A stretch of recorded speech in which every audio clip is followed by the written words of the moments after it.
On March 14, 1853, in a parish courthouse somewhere along the Mississippi River corridor of Louisiana, a transaction occurred that would be deliberately omitted from official auction records for over a century. A pregnant woman was sold for 12, not 12 and 12, the price of a loaf of bread. Court documents show the sale was legal, witnessed by 7 men whose signatures still appear on the deed of sale. Yet the woman's name was never recorded in any parish registry before or after that day. Local historians discovered their seat in 1897, sealed inside a wall during courthouse renovations, and immediately rearied it. What they found written on the back of that receipt made them choose silence over truth. Tonight we reveal what was hidden and why the descendants of those 7 witnesses spent generations trying to ensure the story died with them. Before we continue with the story of what happened in that Louisiana courthouse, I need you to do something. Subscribe to this channel and hit that notification bell, because stories like this one, stories they tried to bury, need to be told. And I want to know, where are you listening from right now? Drop your state or city in the comments. Let's see how far these hidden histories reach. The transaction that occurred on that March morning was not an anomaly born of chaos or confusion. It was deliberate, calculated, and entirely legal under the laws that governed Louisiana in the years before the Civil War tore the nation apart. St. Helena Parish in 1853 was a place where Spanish moss hung Sothic from the live oaks that daylight struggled to reach the ground, where the air tasted of river silt and sugarcane smoke, and where the wealth of the land was measured not in acres but in human beings. The parish sat in the Fertile Crescent between Baton Rouge and the Mississippi border, close enough to the river to prosper, remote enough to keep its secrets. The town of Greensburg served as the parish seat, a collection of whitewashed buildings arranged around a courthouse square where business was conducted with the formality of church service. Every Saturday, the courthouse steps became an auction block. Furniture, livestock, land, and people changed hands with equal bureaucratic efficiency. The auctioneers knew their business, the buyers knew their limits, and everyone understood that what happened on those steps was sanctioned by law, blessed by custom, and enforced by men who believed themselves to be the architects of civilization itself. In the spring of that year, 3 men held particular power in St. Helena Parish. Judge Amos Crenshaw presided over the district court with the authority of Scripture. At 62 years old, he had spent 4 decades interpreting laws written to protect property above all else. His decisions shaped the parish like a river shapes its banks slowly, inevitably, with a force that seemed like nature itself. Below him, in influence but equal in ambition, was Duncan Fairholme, a plantation owner whose family had controlled over 4,000 acres of prime cotton land since Louisiana became a state. Fairholme was 47, educated in Charleston, fluent in French, and ruthless in business. His plantation, Bellamont, employed an overseer named Silas Guthrie, a man whose reputation for cruelty kept the enslaved population compliant through fear alone. The third man in this trinity of power was Nathaniel Puett, the parish tax assessor and recorder of deeds. Puett was younger, 39, hungry for status in a society where family name meant everything and his meant nothing. He had arrived in Louisiana from Virginia with forged letters of introduction and an understanding that in the chaos of westward expansion, a man could reinvent himself if he was willing to do what others would not.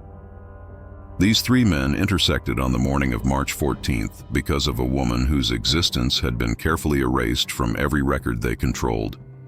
Her name was Clara Ara. She had been born on a tobacco plantation in Virginia approximately 23 years earlier. The word approximately matters here because enslaved people were often not afforded the dignity of recorded birth dates. She had been sold south at age 15, separated from her mother and 2 younger siblings in a Richmond auction house on a Tuesday morning in late summer.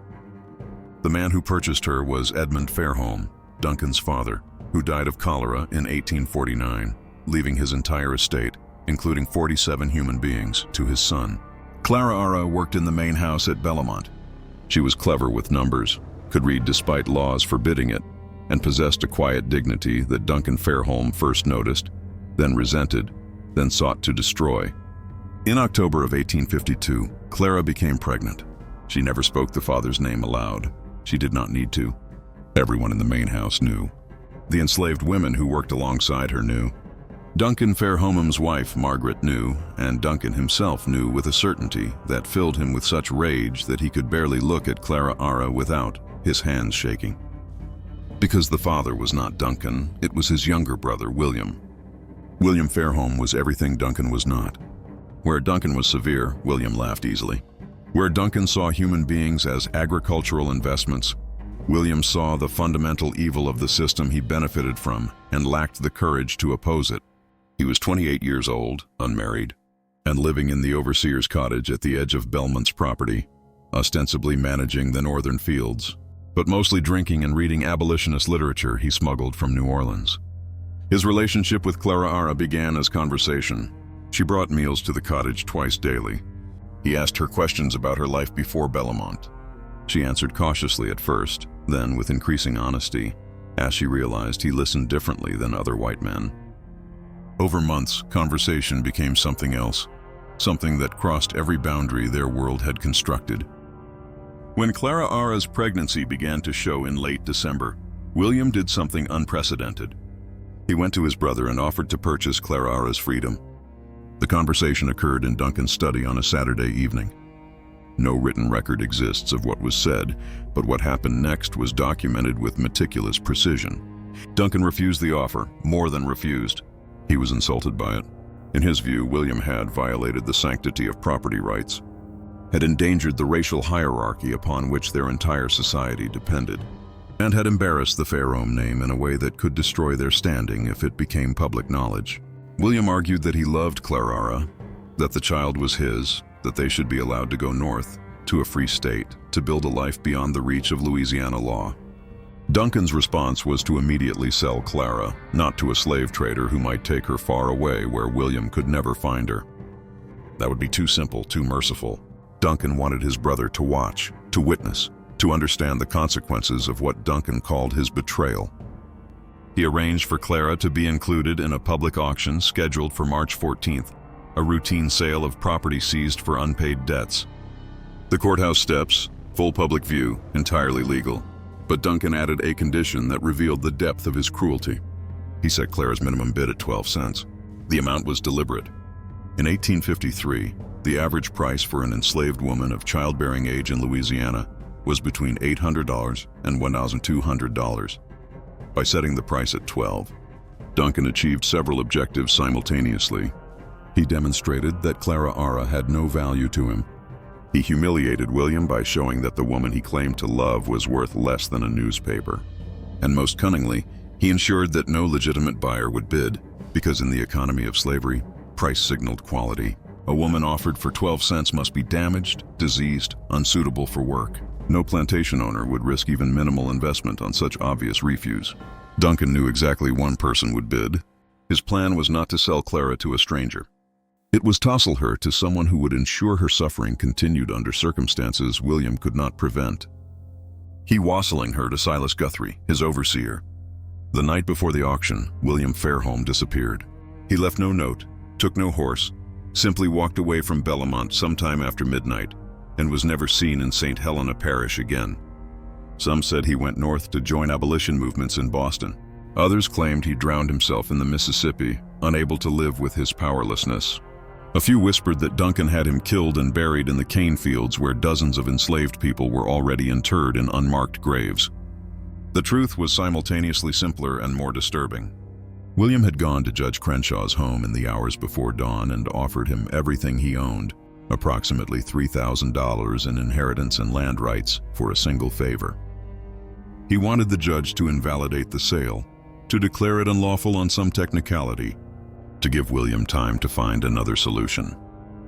Judge Crenshaw listened to William's plea with the expression of a man watching a child explain why the sky should be green instead of blue. When William finished, the judge asked a single question. "Did your brother sign the proper deed of sale?" William admitted he had. "Then the transaction is legal." Creno said, "Your grief does not supersede property law." "Good evening, Mr. Fairholm." William left that house understanding that every institution, every law, every powerful man in the parish would side with Duncan. Not because they were cruel, though many were, but because allowing William's sentiment to override Duncan's property rights would threaten the entire foundation of their economy. If love could supersede ownership, the system would collapse. Clara spent her last night at Bellemonte in the quarters, surrounded by women who braided her hair and sang songs that were older than Louisiana, older than America. Songs carried from Africa in the bellies of ships. They knew they would likely never see her again. They knew what men like Silas Guthrie did to women they owned. One of the women, an elderly cook named Bethy who had survived 50 years of bondage, pressed Asmal cloth bundle into Clarara's hands. Inside was a knife barely longer than Clarara's palm wrapped in oilcloth. "You hide this," Bethy whispered. "You hide it good, and when the time comes, you do what needs doing." Clarara nodded. She understood. The knife was not for self-defense. It was for mercy, for her child. If things became unbearable, for herself, if there was neither escape. She sewed it into the hem of her dress that night, her fingers steady despite the fear that tasted like copper in her mouth. The auction began at 10 in the morning, under skies so gray they seemed to mirror the moral character of everything occurring beneath them. Approximately 40 people gathered in the courthouse square. Most were there for livestock and furniture. A few came specifically for the human merchandise. Nathaniel Puitt stood on the courthouse steps with the deed of sale in his hands, reading from it in a voice designed to carry across the square. Had described Clarara with the same inflection he used for describing a lame horse. Female, age approximately 23 years, house-trained, literate, though such skill is of questionable value. Currently with child, minimum bid 12 cents. A murmur rippled through the crowd. 12 cents. Something was wrong with this one. Several men who had been prepared to bid immediately lost interest. Why risk investment on obviously defective property? Silas Guthrie stood near the front, his hat pulled low, his expression unreadable. He was waiting for the crowd to disperse, waiting for the moment when no one else would bid, when he could purchase Clarara for the pittance Duncan had arranged, when she would become his property to do with as he pleased. But something unexpected happened. A man near the back of the crowd raised his hand. 12 cents, he called out, every head turned. The man was a stranger, tall, thin, wearing a traveler's coat, dusty from the road. His face was weathered in the way that suggested years of outdoor labor, but his bearing was wrong for a field hand. He stood too straight, looked people in the eye too directly. Nathaniel Puitt hesitated. "You are bidding 12 cents for this property." "I am your name, sir?" "Isaiah Mercer." Puitt glanced toward Silas Guthrie, who was staring at the stranger with an expression of genuine confusion. This was not part of the plan. Duncan had arranged for Guthrie to be the only bidder. Who was this man? "Do you have 12 cents, Mr. Mercer?"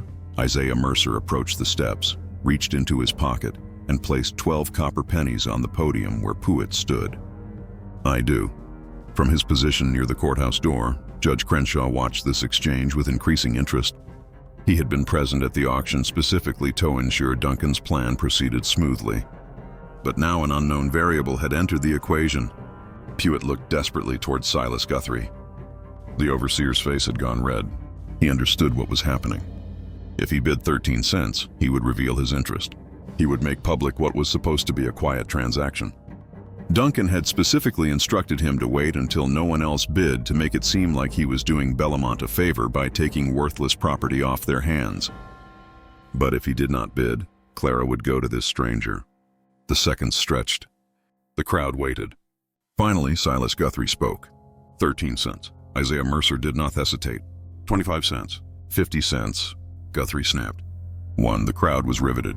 Now this was not how these auctions typically proceeded. Something peculiar was happening. Two men bidding against each other for a woman being sold at refuge prices. What did they know that everyone else did not? Silas Guthrie bid $2. Isaiah Mercer bid $5. At $10, Guthrie stopped. Not because he lacked funds, but because Duncan had given him specific instructions. Do not overpay. Do not draw attention. The whole point was to acquire Clarara quietly to make it seem insignificant, but it was no longer insignificant. $10 once, Nathaniel Puitt called out, his voice uncertain. $10 twice. He waited, looking toward Judge Crenshaw for guidance. The judge gave a small nod. Sold to Mr. Isaiah Mercer for $10, Clarara, who had been standing to the side of the courthouse steps throughout this entire exchange, her hands bound in front of her, her pregnancy visible beneath the thin dress she wore, looked at the man who had just purchased her. Isaiah Mercer met her gaze. And though his expression did not change, Clara Ara saw something in his eyes that made her breath catch. Recognition. The deed of sale was signed within minutes. Isaiah Mercer paid the $10 in coins that he counted out carefully onto Pruitt's desk. Judge Crenshaw witnessed the transaction with his signature. By law, Clara Ara was now the legal property of a man she had never met until that morning. But the irregularity of the sale had attracted attention. As Mercer led Clara Ara away from the courthouse, moving quickly toward a wagon waiting at the edge of the square, Duncan Fairholme emerged from inside the courthouse where he had been watching through a window. "Mr. Mercer," Duncan called out. His voice was sharp, accustomed to obedience. "A moment of your time." Isaiah Mercer stopped. He did not release Clara Ara's arm. When he turned to face Duncan, his expression was carefully neutral. "Mr. Fairholme, you are not from this parish. I am not. What brings you to St. Helena?" "Business." Duncan took a step closer. He was trying to place this man, trying to understand what had just happened. The auction was supposed to be controlled, predictable. This outcome was neither. "What sort of business?" "My own sort," Mercer replied. His voice was quiet but firm. "The transaction was legal. The judge witnessed it, unless you have some objection to the sale." It was a challenge phrased as a question. Duncan recognized it immediately. If he objected, he would need to provide grounds. And what grounds could Heifer? That he had deliberately undervalued Clara Ara to humiliate his brother. That he had arranged for his overseer to purchase her for purposes Duncan preferred not to state publicly.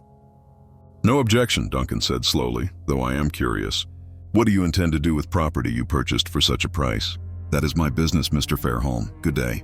Isaiah Mercer turned and continued toward the wagon. Clara walked beside him, her mind racing. Nothing about this made sense. This man had bid against Silas Guthrie, had paid $10, a significant sum, for a woman being sold as refuse.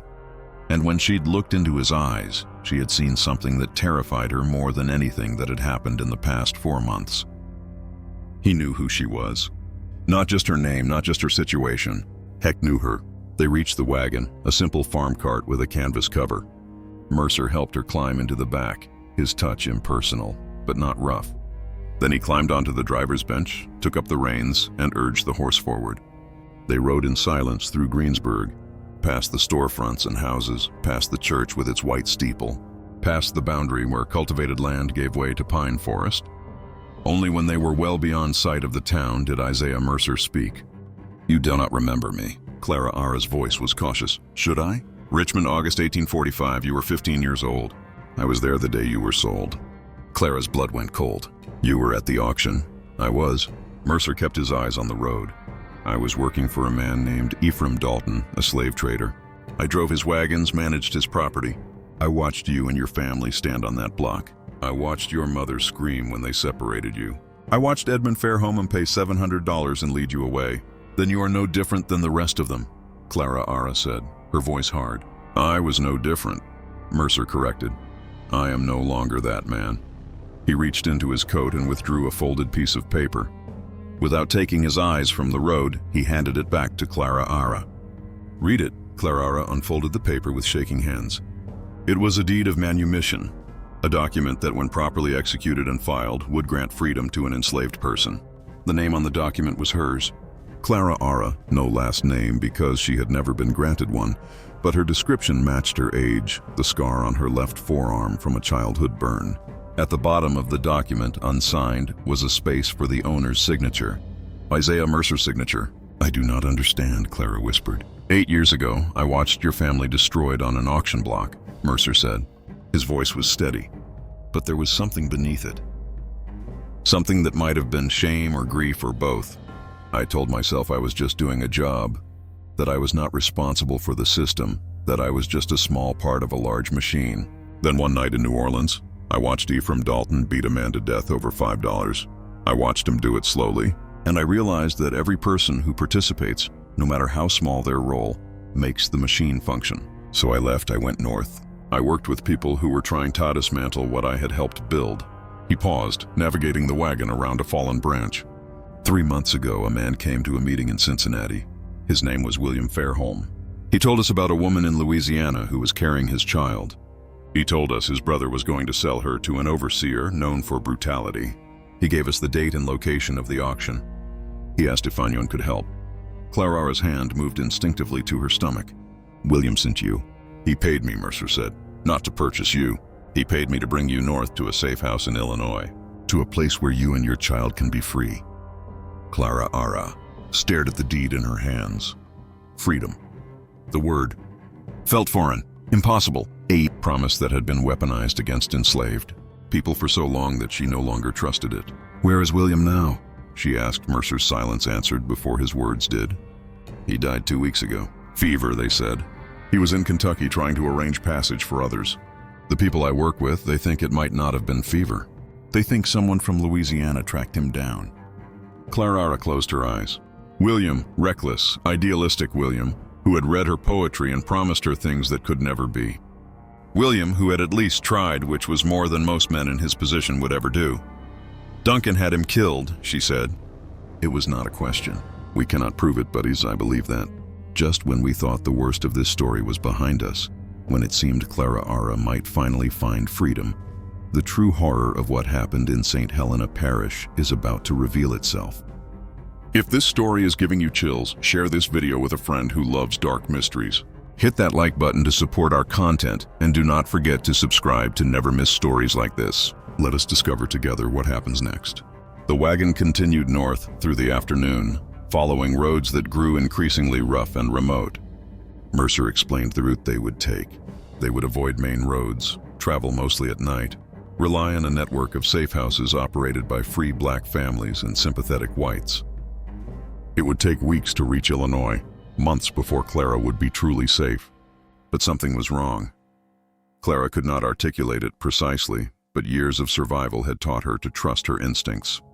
And her instincts told her that Isaiah Mercer was lying, not about everything. His story about Richmond might be true, his shame might be genuine, but something about this rescue felt staged, performed as though he was following a script written by someone else.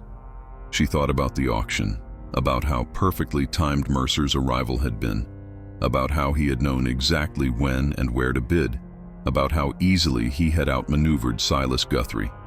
Too easy. Duncan Fairholme did not make mistakes.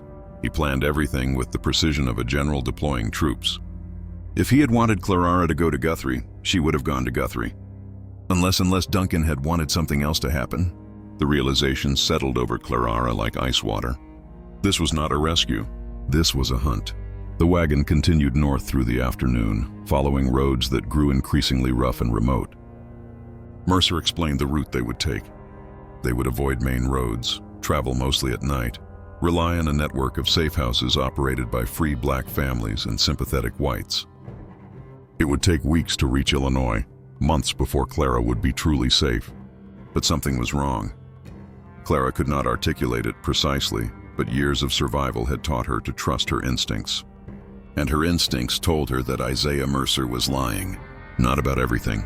His story about Richmond might be true, his shame might be genuine, but something about this rescue felt staged, performed, as though he was following a script written by someone else. She thought about the auction, about how perfectly timed Mercer's arrival had been, about how he had known exactly when and where to bid, about how easily he had outmaneuvered Silas Guthrie. Too easy. Duncan Fairholme did not make mistakes. He planned everything with the precision of a general deploying troops. If he had wanted Clara Ara to go to Guthrie, she would have gone to Guthrie, unless Duncan had wanted something else to happen. The realization settled over Clara Ara like ice water. This was not a rescue. This was a hunt. They camped that night in a clearing several miles from the nearest settlement, deep enough in the forest that firelight would not be visible from the road. Mercer built a small fire and offered Clara Ara dried meat and cornbread. She ate mechanically, her mind working through possibilities. If Duncan wanted her dead, he could have had her killed at Bellamont. Simple quiet. Enslaved women disappeared regularly. No one questioned it. But Duncan did not want her dead.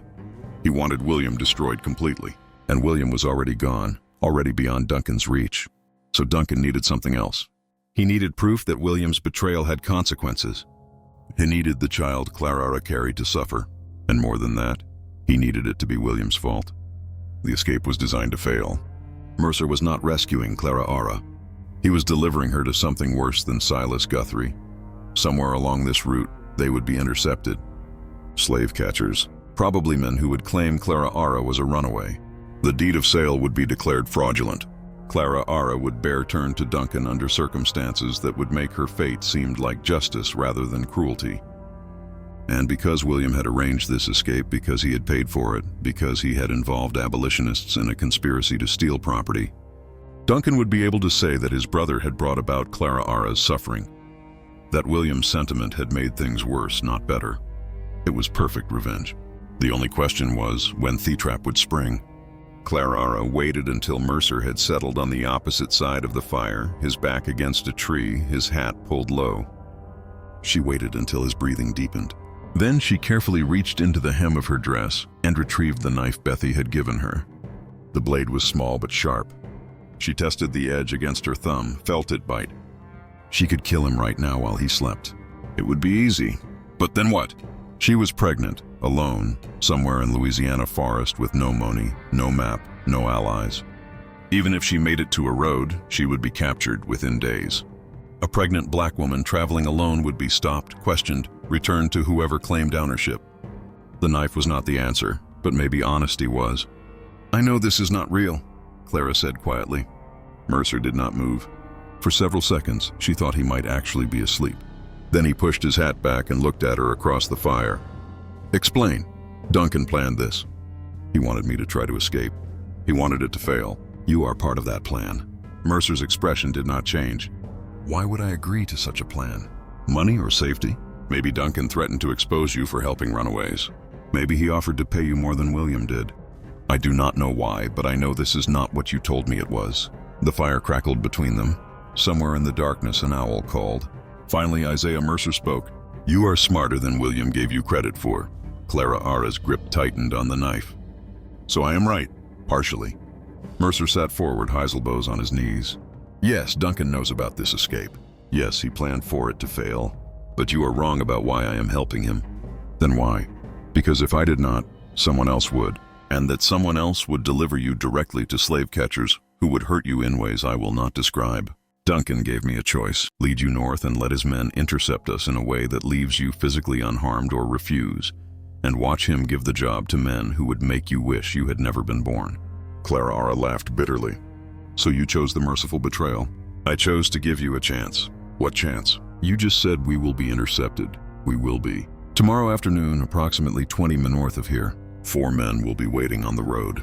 They will have papers declaring you a fugitive. They will have authorization from Judge Crenshaw to return you to Belmont. And legally, they will be completely within their rights. Then I have no chance." "You have exactly one chance," Mercer said. He reached into his saddlebag and withdrew a leather pouch. He tossed it across the fire to Clara. "There is $150 in that pouch. There is also a letter of introduction to a family in Natchez, free people of color who can help you disappear. Not north. North is where Duncan expects you to run, but south to New Orleans, then by ship to Mexico. It is a longer route, more dangerous, but it is possible." Clara Ara opened the pouch. The money was real. The letter was real. "Why would you do this?" "Because I meant what I said earlier. I'm not the man I was in Richmond. And because William Fairholme, whatever his faults, tried to do something decent, I will not let Duncan Fairholme turn that decency into a weapon." "But you are still going to betray me. You are still going to let Duncan's men intercept us." "They are going to intercept someone," Mercer corrected. "It does not have to be you." He stood and walked to the back of the wagon. When he returned, he was carrying a bundle of clothing, women's clothing, a dress similar to Clara Ara's but larger, a shawl, a bonnet. "There is a settlement 8 miles south of here. Small place, mostly free black families and poor whites. There is a woman there named Ruth Chambers. She is approximately your height, your complexion, and she is dying. Consumption. She has perhaps weeks left. I spoke with her yesterday. I paid her family $50 to help us." Clara Ara stared at him. "I do not understand." "Tomorrow morning, you take this money and these clothes. You walk south to the settlement. You tell the Chambers family that Isaiah sent you. They will hide you until the men looking for you have passed through the area. Then they will help you get to Natchez. From there, you follow the letter's instructions. And you, Ruth Chambers, will take your place in this wagon. She is too ill to walk more than a few steps, but she can sit upright in a bonnet and shawl. From a distance, she will look enough like you. When Duncan's men intercept us tomorrow, they will take her. By the time they realize their mistake, you will be gone." Clara's mind reeled. Ruth will die. Ruth is already dying, and her family needs money to bury her properly to care for her children. This way, her death serves a purpose. This is insane. This is your only chance, Mercer said flatly. Duncan has been watching every route north. He has money and power and the law on his side. You cannot fight him directly. You can only disappear so completely that he cannot find you. Clara Ara looked down at the knife in her hand, then at the money, then at Isaiah Mercer, whose face was half shadowed by firelight. If I do this, if I run, Duncan will know you helped me. He will come after you. He will try, Mercer agreed. But I am harder to catch than you are, and I have friends who can make me disappear too. Why? Clara asked. The word came out broken. Why would you risk this for me? Mercer was quiet for a long moment. When he spoke, his voice was softer than it had been all day. In Richmond, when they separated you from your mother, you did not scream.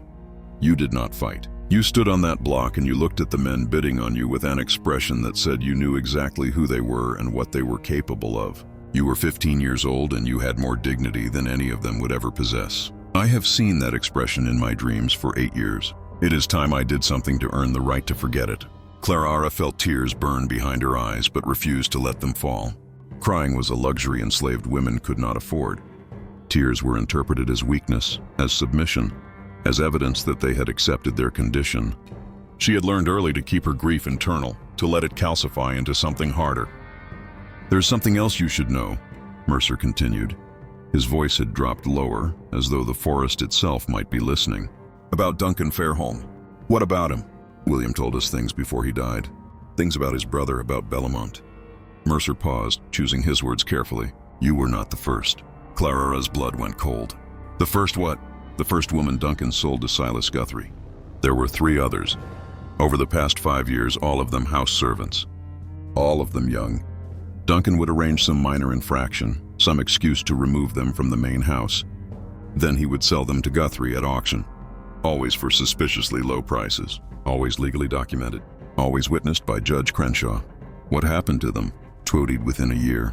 One from injuries Guthrie claimed were accidental.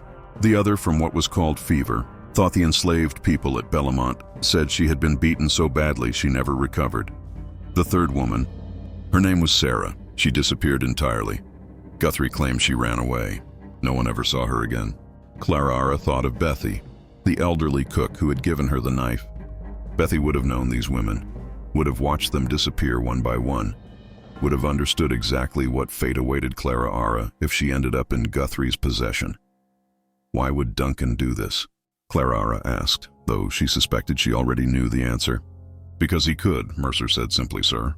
Because the law gave him absolute power over the people he owned. And absolute power reveals what men truly are. Duncan Fairholme is Aemon who enjoys the suffering of others, particularly women. Particularly women who show intelligence or dignity or any quality that threatens his sense of superiority. And Judge Crenshaw allowed this. Judge Crenshaw facilitated it. Every sale was legal, every transfer of property properly documented. The judge never asked why these women were being sold so cheaply. Never questioned the pattern. He simply signed the papers and collected his fees. Clara Ara looked down at the knife in her hand. 3 women before her, all of them destroyed by the same mechanism. All of them erased from history as thoroughly as if they had never existed. William knew about this. He discovered it about a year ago. Found records in Duncan's study. That was when he started reading abolitionist literature. When he started believing the system itself was the problem, not just individual cruelty within it. He tried to convince Duncan to free the enslaved people at Bellamont. Offered to forfeit his own inheritance if Duncan would release them. Duncan laughed at him. Mercer fed another branch to the fire. When you became pregnant, William saw it as his chance to do something right, to save at least one person from the machine. He contacted abolitionists in Cincinnati, paid them everything he had, made arrangements for your escape. But Duncan found out how. We think someone in Cincinnati betrayed us. Someone who sold information to slave catchers who then sold it to Duncan. By the time William realized the escape plan was compromised, it was too late. Duncan had already restructured the whole auction to ensure you would end up exactly where he wanted you. Then why did William go to Kentucky? If he knew the plan had failed, Mercer's jaw tightened, because he was trying to find another way. He thought if he could reach the Underground Railroad network, if he could get messages to conductors who operated in Louisiana, he could arrange a secondary rescue, something Duncan would not anticipate. But Duncan found him first.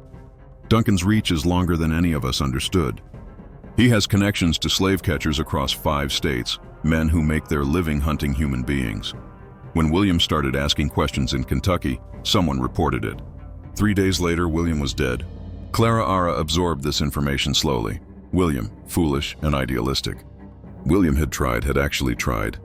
More than that, he had kept trying even after his first plan failed.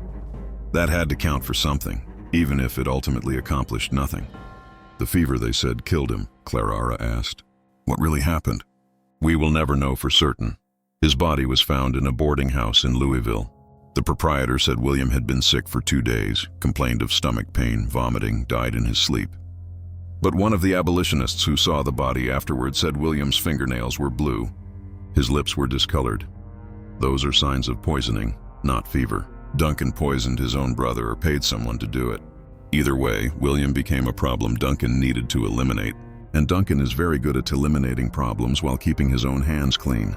Clara Ara thought about this, about a man so consumed by the need for control that he would murder his own blood relative, about a system that gave such men power and called it civilization. If Duncan could kill William and make it look natural, Clara Ara said slowly, then he could kill you too. You understand that? Yes, this plan you have sending me south while Ruth takes my place. It will only work if Duncan believes you were genuinely trying to help me escape. If he suspects you deliberately failed him, you are a dead man. I know, then why risk it? Mercer looked at her directly. Because I am tired of being the person who looks away. I am tired of telling myself that I'm just following orders, just doing a job, just trying to survive in a system I did not create. Every person who makes that excuse, who chooses their own safety over someone else's suffering, makes the system stronger. I cannot dismantle slavery by myself, but I can save one person. I can do one thing that matters. It was, Clara realized, the same logic that had motivated William, the same futile, beautiful logic that got idealistic people killed. But it was also the only logic that ever changed anything. Clara made her decision. I will go south, she said, but I need to know something first. The Chambers family. How did you find them? How did you arrange this? I have been traveling through Louisiana for 3 months preparing for your escape. I made contacts in several communities, offered money to families who might be willing to help. The Chambers family was one of 3 who agreed. 3 families? You planned multiple escape routes. I planned for contingencies. Duncan is not the only one who can think several moves ahead. Clara Ara felt something shift inside her. This man, this stranger who had participated in her family's destruction 8 years ago, had spent 3 months preparing to save her, had risked his life to create options, had thought through scenarios and backup plans with the same meticulous care Duncan applied to his cruelties. Perhaps redemption was not a single dramatic gesture. Perhaps it was the slow, methodical work of becoming someone different than you had been. What about Ruth? Clara asked. When Duncan's men realize they have the wrong woman, what will they do to her? Nothing, Mercer said. She will already be dying. By the time they discover the switch, Ruth will likely be unconscious or delirious from fever. They cannot torture someone who is that far gone, and they cannot prove she willingly participated in a deception. For all anyone knows, I made an honest mistake. I believed Ruth was you. Duncan will not accept that explanation. Duncan does not have to accept it. He just has to acknowledge that he cannot prove otherwise. And without proof, even Duncan Fairholme has limits to what he can do publicly. Clara was not entirely convinced, but she had no better alternative. She thought about Ruth Chambers, a woman she had never met, who was sacrificing her final days to give Clara a chance at freedom. It was a debt that could never be repaid. I want to meet her, Clara said before I leave. I want to thank her. That is not wise. The less you know about each other, the safer you both are. I don't care about safe, Clara said, her voice harder than she intended. A woman is dying for me. The least I can do is look her in the eye and tell her I will not waste what she is giving me. Mercer studied her for a long moment. Then he nodded. We will stop at the settlement in the morning. You will have 15 minutes. No more. They reached the Chamber settlement just after dawn. It was less a town than a collection of cabins arranged around a common well home to perhaps 30 people. Free black families mostly, along with a few white families too poor to care about racial hierarchies. The kind of place that appeared on no official maps, that existed in the gaps between parishes, that survived by being invisible to those who might want to destroy it. Ruth Chambers lived in the smallest cabin at the edge of the settlement. Her husband had died 2 years earlier in a logging accident. Her children, 3 of them ranging from age 4 to 12, were being cared for by neighbors, while their mother spent her final days in relative peace. Relative because consumption did not allow for peaceful deaths. It hollowed you out slowly, turned your lungs into useless meat, made every breath a battle you knew you would eventually lose. Clara entered the cabin with Mercer behind her. The interior was dim, lit only by a single window covered with oiled paper. The air smelled of sickness and sage. The latter burned in a futile attempt to mask the former. Ruth lay on a narrow bed against the far wall. She was thin enough that her body barely raised the blanket covering her. Her skin had the grayish cast of someone whose organs were failing, but her eyes, when she looked at Clara Ara, were clear. "You are the one," Ruth said. Her voice was barely a whisper. "I am Clara Ara. They told me you were worth saving. I wanted to see if that was true." Clara Ara moved closer to the bed. "I do not know if I am worth what you are giving. Nobody is worth a life," Ruth said. "But that is not why I agreed to help you. I agreed because my children need what Mr. Mercer paid. Because I am dying anyway, and because if I have to die, I would rather die doing something that means something." "Your children," Clara Ara said. "What will happen to them?" "My sister will take them. The money Mr. Mercer gave us will be enough to feed them through the winter. Maybe enough to buy a small plot of land where they can grow their own food. It is more than I could have given them otherwise." Clara Ara felt tears burning again. She knelt beside the bed, took Ruth's hand. The bones felt like bird bones, light and fragile. "I will remember you," Clara Ara said. "I will tell my child about you, about what you did. Your name will not be forgotten." Ruth smiled weakly. "Names do not matter much where I am going. But if it comforts you to remember, then remember. Just make sure you live. Make sure that baby lives. Do not let me trade my death for nothing." "I will live," Clara promised. "Whatever it takes." "Good." Ruth's eyes fluttered closed. "Now go. Mr. Mercer will tell you what to do next. And do not look back. Looking back only makes the leaving harder." Clara Ara squeezed Ruth's hand once more, then stood. As she turned toward the door, Ruth spoke again. "One more thing. When they take me tomorrow, when Duncan Fairholme's men realize I am not you, they will be angry. They might say cruel things. They might threaten me, but they will not hurt me. I will make sure of that." "How?" Ruth opened her eyes again. There was something in them now, something fierce despite the weakness of Herbity. "Because I will already be dead." Clara Ara froze. "What do you mean?" Mercer stepped forward. "Ruth and I discussed this. The timing needs to be precise. If she dies during the interception before Duncan's men can question her, they have no leverage. They cannot prove deception. They cannot punish anyone.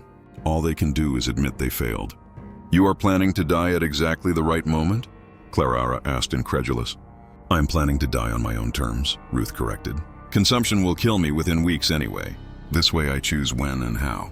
This way my death serves a purpose instead of just being another tragedy." Clara Ara understood. Then Ruth had medicine, something the settlement doctor had given her, probably Lord or morphine intended to ease her pain in the final days. And she was planning to take too much of it deliberately to time her death so that it occurred during the interception, making Duncan's entire plan collapse. It was brilliant and horrible in equal measure. "You have thought of everything," Clara Ara whispered. "No," Ruth said. "Mr. Mercer thought of everything. I am just agreeing to it. Now go before I start coughing again and ruin this dramatic moment." Clara Ara wanted to say more, wanted to explain that she understood the magnitude of what Ruth was doing, that she would carry this debt for the rest of her life, that she would make sure Ruth's children knew their mother died a hero. But Ruth's eyes had closed again, her breathing shallow and labored. And Mercer was already at the door, gesturing for Clara Ara to follow, so she left. She walked out of that dim cabin knowing she would never see Ruth Chambers again. Knowing that within 2 days the woman lying on that bed would be dead, would have died specifically to give Clara Ara a chance at life. Outside, the morning sun was already heating the air. Mercer handed Clara Ara the leather pouch with money and the letter of introduction. "There is a path behind this cabin that leads south through the forest," he said. "Follow it for approximately 3 minutes. It will bring you to a road. Take the road west until you reach a tavern called the Black Swan. The owner's name is Marcus. Tell him Isaiah sent you. He will know what to do next. And then you follow the instructions in the letter. Trust no one who does not use the passwords written there. Move only at night. Avoid main roads. Get to Natchez. Get on a ship. Get to Mexico. Disappear so completely that Duncan Fairholme spends the rest of his life wondering what happened to you." Clara nodded. She adjusted the bundle of clothes under her arm. felt the weight of the money pouch. "What about you?" she asked. "I will continue north with Ruth. I will deliver her to Duncan's men, and then I will disappear too." "He will hunt you. Let him try." Mercer smiled grimly. "I have been running from things my whole life. I am very good at it." Clara Ara wanted to thank him, wanted to say something profound about redemption and second chances and the possibility of change, but words felt inadequate. So instead, she did something unexpected. She embraced him. Mercer stiffened, clearly not expecting physical contact. Then slowly, carefully, he returned the embrace. "Thank you," Clara Ara whispered. "Survive," Mercer replied.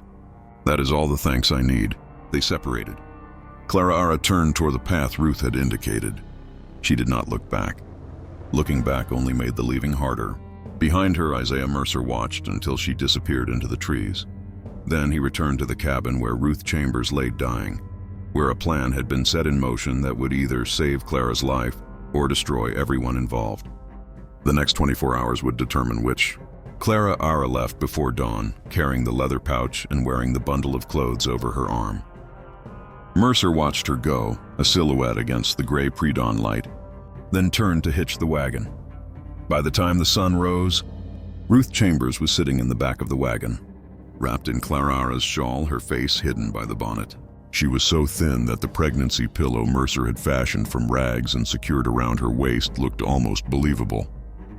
They traveled north through the morning. Ruth did not speak. The consumption had taken most of her voice weeks ago.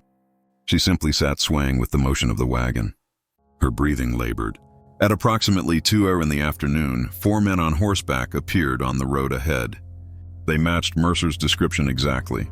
Hard men armed with rifles and the confidence of people who knew the law would never question their actions. The leader, a man named Porter, approached the wagon with papers in his hand. "Isaiah Mercer, yes, we have a warrant for the return of fugitive property. A Negro woman named Clara Ara absconded from Bellamont Plantation. We have reason to believe she is in your possession." "I purchased that woman legally," Mercer said. "I have the deed of sale. The deed was obtained under false pretenses. Judge Crenshaw has voided the transaction. The woman is to be returned to her rightful owner." Porter moved to the back of the wagon. He pulled aside the canvas covering. Ruth Chambers looked up at him with eyes that were fever bright and already halfway to another world. "This her?" Porter asked. One of his companions rode closer, studying Ruth's face. Hard to tell with the bonnet. "Make her stand up." "She is ill," Mercer said. "I did not ask. Make her stand." Mercer climbed into the back of the wagon. Gently, he helped Ruth to her feet. She swayed, nearly fell. The pregnancy pillow shifted slightly beneath the shawl. Porter's eyes narrowed. "She looks wrong." "Consumption," Mercer said. "She caught it on the journey. I was bringing her back south because she is too ill to travel north. Convenient." Porter grabbed Ruth's arm, pulled her toward him. The bonnet fell back. Ruth's face was gaunt, her skin grayish. She bore perhaps a passing resemblance to Clara if you squinted and did not look too closely. But up close, the differences were obvious. "This is not her," Porter said slowly. "I assure you, this is the woman I purchased from the auction in Greensburg." "You are lying." Porter released Ruth so roughly that she collapsed back onto the wagon bed. He turned to his men. "Search everything. She is here somewhere." They tore apart the wagon, ripped through supplies, checked beneath the driver's bench, examined every inch of canvas. They found nothing because there was nothing to find. Porter stood in the road, the papers in his hand now meaningless. He had been paid to intercept a specific woman. He had been promised it would be simple, and now he was returning to Duncan Fairholme empty-handed. "Where is she?" he demanded. "I do not know what you are talking about," Mercer said calmly. "This is the woman I purchased. If she is not the woman you are looking for, that is not my concern." Porter took a step forward. "Duncan Fairholme will hear about this. I hope he does. Perhaps he will explain why he is harassing law-abiding citizens over property disputes." It was a stalemate. Porter knew he had been outsmarted but could not prove it. If he killed Mercer, he would have to explain to Judge Crenshaw why he had murdered a man who appeared to be innocent. If he took Ruth, he would have to explain why he had seized a dying woman who clearly was not the fugitive they sought. One of Porter's men, a former slave catcher named James Ridley, had been studying Ruth carefully. He had participated in dozens of captures over his 15-year career. He knew how to assess human property, and everything about this situation felt wrong. "We need to question her," Ridley said, gesturing to Ruth. Porter crouched beside Ruth, who was still lying in the wagon bed where she had fallen. Her eyes were open but unfocused. Her breathing had become shallow and irregular. "Where is Clara?" Porter demanded. "What did you do with her?" Ruth's eyes focused on Porter with visible effort, and then impossibly she smiled. "Gone," she whispered. "By your reach. Beyond Duncan Fairholme's reach, she is free." "Where?" "I will never tell you." Ruth's smile widened, blood now visible on her teeth. "You can beat me, you can torture me, but I will be dead long before you get any answers." "I made sure of that." Porter understood. Then this woman had poisoned herself, had deliberately taken something that would kill her during this exact confrontation, had turned her own death into a weapon against Duncan's plan. "You stupid woman," Porter said, though his voice had lost its certainty. "You think this helps anyone? Duncan will find her eventually." "He always does, maybe," Ruth agreed. Blood was now flowing freely from her mouth, mixing with the foam that had begun to gather at the corners of her lips. "Or maybe she will disappear into a world where men like you and Duncan Fairholme have no power. Maybe she will live to be old. Maybe her child will grow up free. Maybe your entire system will collapse and be remembered only as a nightmare our descendants will struggle to believe was real." Her breathing stuttered, stopped, started again with a wet, rattling sound. "I die knowing I helped destroy something Duncan spent months building." "What will you die knowing, Mr. Porter? That you hunted human beings for money? That you served a system designed to crush souls? That you chose cruelty when you could have chosen mercy?" Ruth Chambers took one more breath. Then she died there in the road with 4 slave atchers standing over her, with Isaiah Mercer watching from beside his torn-apart wagon, with the Louisiana sun beating down on a scene that would haunt James Ridley for the rest of his life. Porter stood over Ruth's body for a full minute without speaking. Then he turned to his men. "We bury her here. We tell Duncan we intercepted the wagon, but the woman died before we could question her. We tell him Mercer claims it was the woman from the auction, but we could not verify before she died. We tell him the trail is cold. Duncan will know we failed," one of the men said. "Duncan will know exactly what happened," Porter corrected. "He will know he was outmaneuvered, but he will not be able to prove it. And without proof, there is nothing he can do." They buried Ruth Chambers in a shallow grave beside the road. No marker, no ceremony, just another black body returning to Louisiana soil, one of thousands who would never be mourned publicly or remembered officially. Isaiah Mercer watched the burial without expression. When it was finished, when the men had mounted their horses and ridden away, he stood alone beside the disturbed earth. He did not pray. He was not religious, but he spoke Ruth's name aloud 3 times, as though repetition could somehow honor what she had done. Then he continued north. As planned, he would maintain the fiction that he had been attempting to deliver Clara to free territory. He would express confusion about why she had died. He would file a report with Judge Crenshaw, claiming the property had been damaged in transit, requesting compensation for his loss. The report was denied. Judge Crenshaw ruled that Mercer had purchased the property in ACES condition and bore all risk. The 12-cent minimum bid was interpreted as evidence that the seller knew the property was defective. No compensation would be issued. It was in its own perverse way the perfect legal conclusion. Everyone had followed proper procedure. All documents had been properly filed. The law had functioned exactly as designed.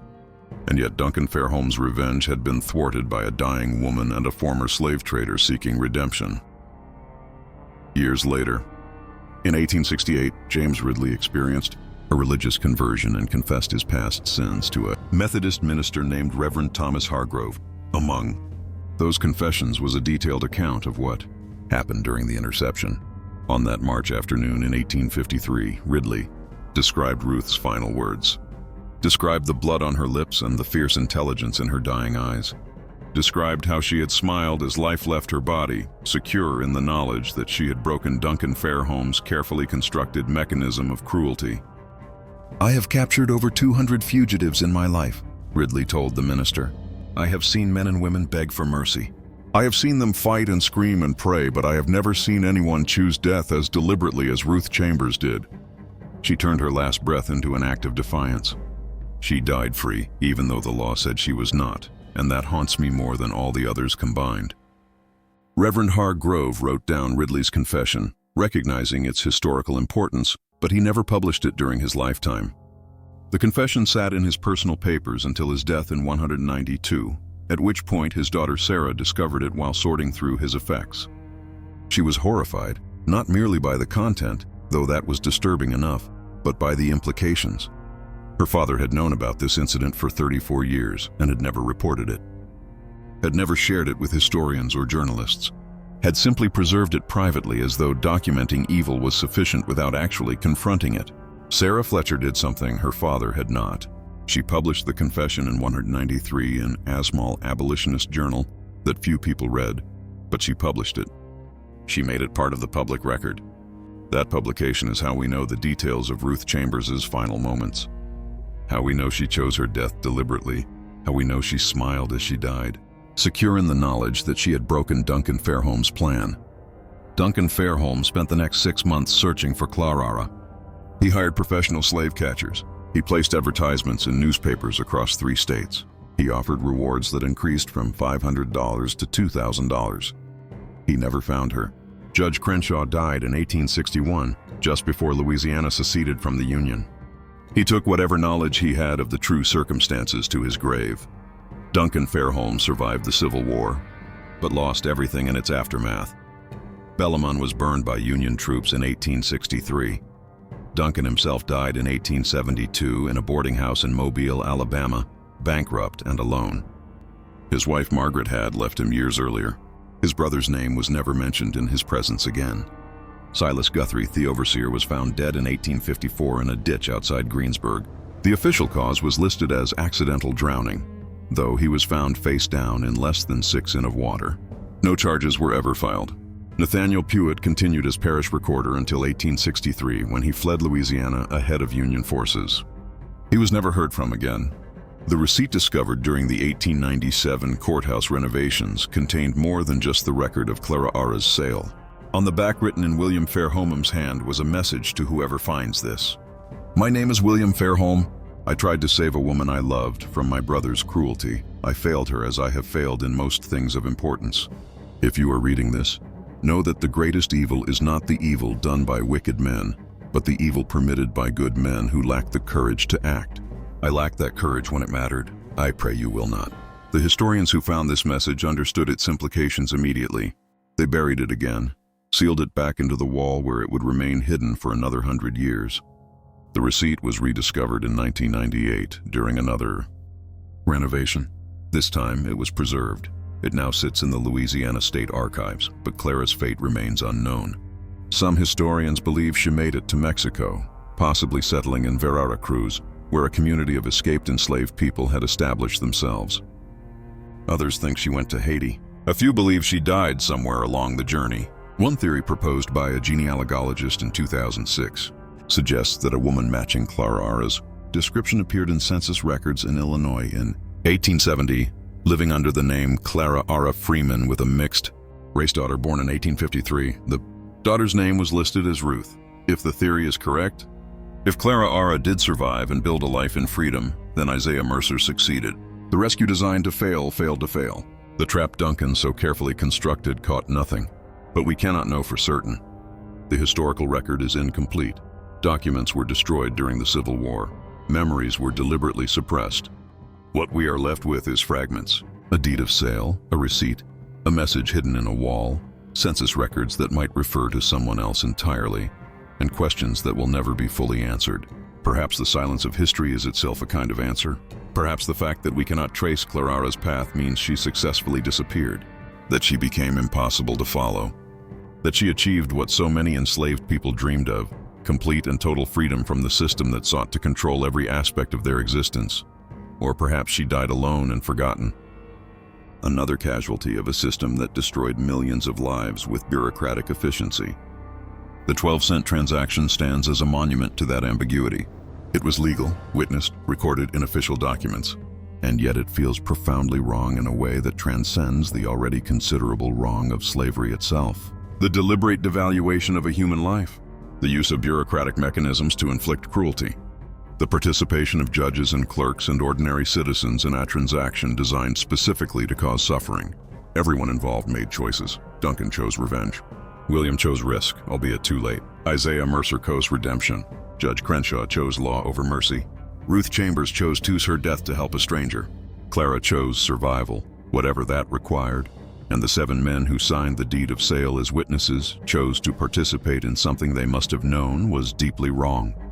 Their signatures remain on that document, preserved in archives, testimony to their complicity. Their descendants spent generations trying to bury this story, trying to ensure no one would ask uncomfortable questions about what their ancestors had done, what they had witnessed, what they had permitted. But stories like this have a way of surfacing, of demanding to be told. This mystery shows us that the cruelest weapon ever devised was not the whip or the chain, but the law itself. The system that made horror legal, that allowed men to destroy lives with a signature and a handful of copper coins, that permitted the sale of a pregnant woman for the price of a loaf of bread. Not because anyone believed she was worthless, but specifically to demonstrate that worth could be assigned or revoked at will by those who held power. What do you think of this story? Do you believe Clara survived? Do you think she made it to freedom? Or did Duncan's cruelty reach beyond death to claim her anyway? Leave your comment below. If you enjoyed this tale and want more horror stories like this, subscribe, hit the notification bell, and share with someone who loves mysteries. See you in the next video.